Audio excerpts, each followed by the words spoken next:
أعوذ بالله من الشيطان الرجيم. بسم الله الرحمن الرحيم. الحمد لله الذي أنزل على عبده الكتاب ولم يجعل له عوجا قيما لينذر بأسا شديدا من لدنه ويبشر المؤمنين الذين يعملون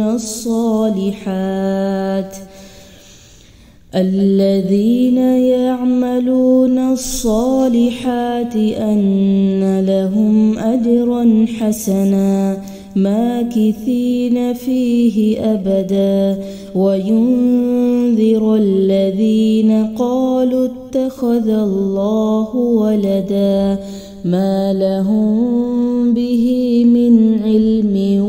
ولا لآبائهم كبرت كلمة تخرج من أفواههم إن يقولون إلا كذبا فلعلك باخع نفسك على آثارهم إن لم يؤمنوا بهذا الحديث يسفا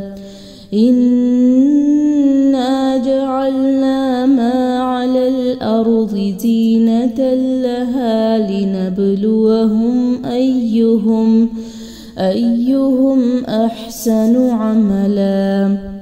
وإنا لجاعلون ما عليها صعيدا جرزا أم حسبت أن أصحاب الكهف والرقيم كانوا من آياتنا عجبا أم حسبت أن أصحاب الكهف والرقيم كانوا من آياتنا عجبا إذ أوى الفتية إلى الكهف فقالوا ربنا